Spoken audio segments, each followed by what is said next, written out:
Hello everyone, we are at Anfield Golf Club today and we were here at a wonderful networking event that I was given the opportunity to give a talk all about the fundamentals of marketing and content creation, which was lovely, and we were also able to get a little bit of testimonial footage of what people thought of that talk as well, and obviously I had the great opportunity to have John's help here on the Steadicam and also blocked off cameras and other such handheld devices as well, which was always very good fun, so thank you to him.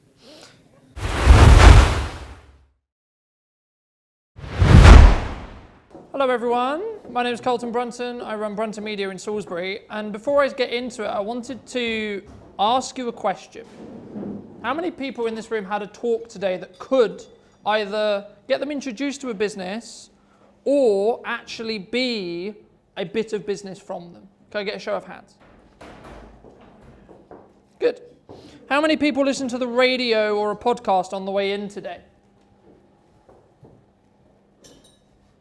Good. And in the last 24 hours, would you say you've consumed a piece of video content?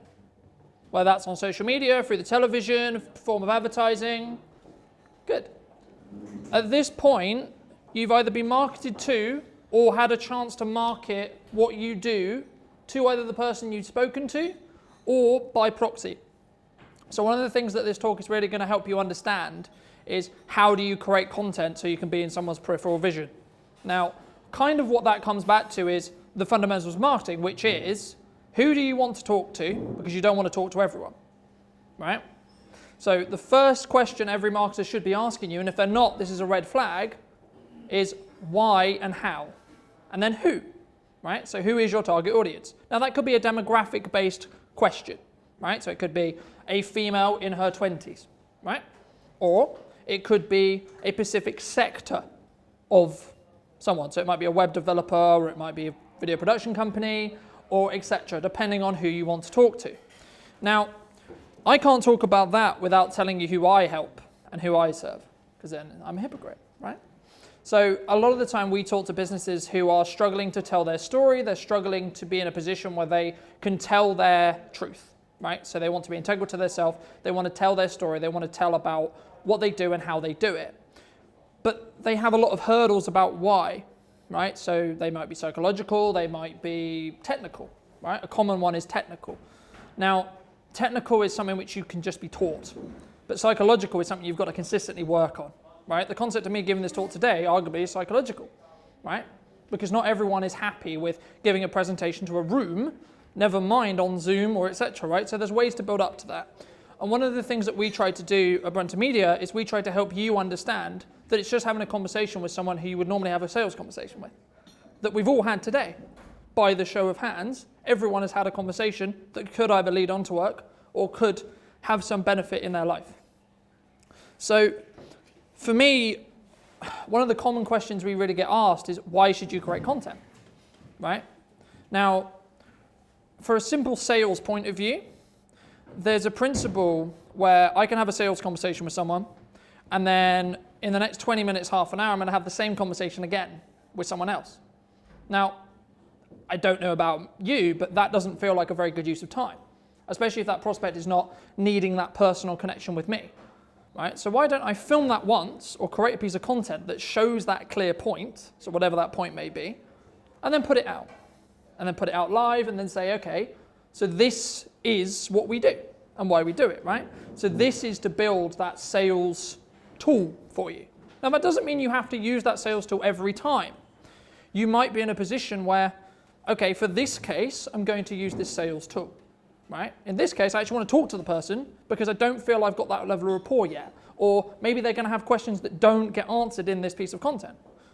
But once you start creating content, what will happen is you'll have this web of stuff out on the internet that allows you to increase the likelihood that someone's going to go, actually, yeah, I love what you do.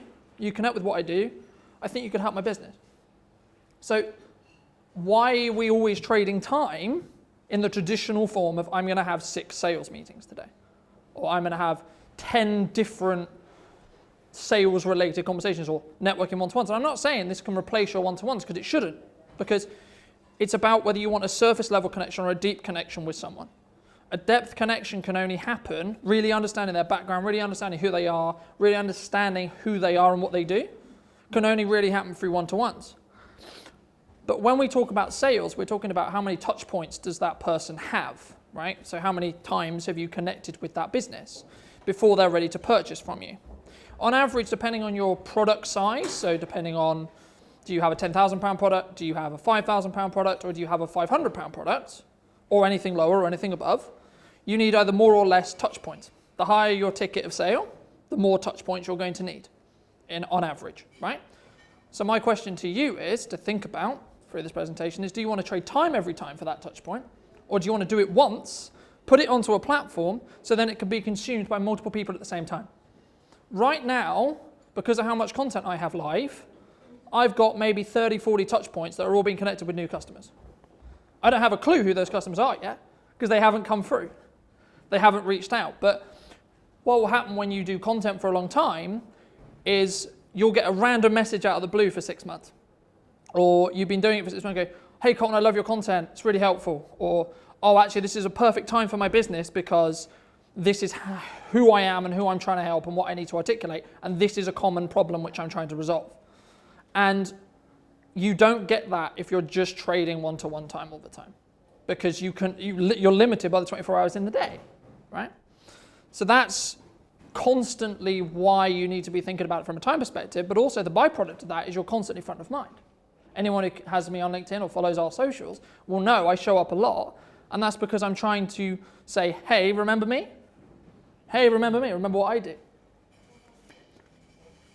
So I thought about how to talk about, because when you think about content, you think, okay, well, where am I going to put it, right? Now, there's a lot of ways you can go about that, and there's a lot of ways you can say, but I'll give you the top 2 monthly amount of viewers, right? So the amount of monthly users on a platform is Facebook and Instagram. Now, what I'd be curious to know, and I'm going to throw this to the room in a moment, is what do you think the third one is? Anyone got any thoughts? YouTube's up there, but it's not the third. TikTok, good. Now, most people don't think it's TikTok because they have this illusion that it's still about dancing and lip syncing, right? Now, there is a part of TikTok that is about lip syncing and dancing, but that's when it was Musical.ly. Quick story lesson. The guys who own TikTok bought up Musical.ly to take that attention. Then they started creating an infinitely scrolling feed on your phone, which got loads of attention really quickly. And it made all the big players, so the media companies or Meta or Google, who owns YouTube, went, hold on a second, there's a lot of people who we don't have the data of going over here. What's going on there? And what ended up happening is they were creating this short form piece of content that has an infinitely scrolling addiction, basically, right? So whenever you get a like, whenever you consume a piece of content, you get an endorphin hit, which is the hormone that is the happiness hormone in your brain. And what ends up actually happening is those platforms and those big companies went, we're going to lose our profit share here. We're going to lose our market share here if we don't create something that's short form. And the main benefit for creating video, personally, is it allows you, and this leads on quite nicely, to 2 ways you can use video. So you can create this long form piece of video, and it's the only medium which you can pull the audio out to then have a podcast. And then also you can get that video transcribed so that you can be in a position where you then have blog content that you can either cut up, so if it's a really long form, you can make it into multiple pieces, or you can have one long piece, which you can then embed, and there's other ways you can go around it. But also you can take those golden nuggets and those golden clips and put it onto your TikToks, put it onto your Instagram Reels, put it onto Facebook, put it onto LinkedIn, so you can have that front of mind, so you can have that constant approach of coming up and, you know, saying, hey, this is what I do. But you need to be very careful that it's not salesy. There's a difference between creating a sales video that's designed to sit in a sales funnel or designed to be used as a resource for you to share to a new client who wants to be educated on what you do, and not just putting general content out to be like, hey, this is what I sell. Because, can I get a show of hands really quickly? How many people enjoy consuming marketing language? So you're on LinkedIn, and they're like, yeah, I love to be sold to on LinkedIn through content. Or are you looking for something of entertainment value or educational value? Are you looking for some other reason about why you want to actually consume that piece of content that has nothing to do with what that person sells?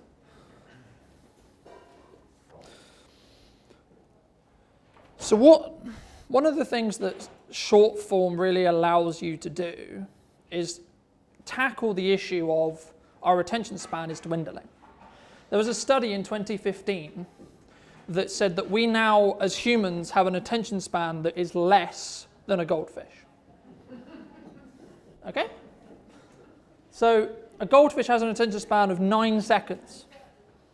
The study found that in the year 2000, we had an attention span of 12 seconds. So we're above a goldfish in 2012. This is 22 years ago now. 2015, the study found we had 8.2 seconds, which is lower than a goldfish. So our attention span is less than a goldfish. Not great. Not a great look. But the final point that I want you to think about, because so many people ask me, how do I get better at doing video? How do I get better at presenting? How do I get better at creating content? How do I get better at coming across? And it's a simple art of compounding. If you make 1% improvement per day, by the end of the year, you'll be 37 times better than you were today. Thank you very much.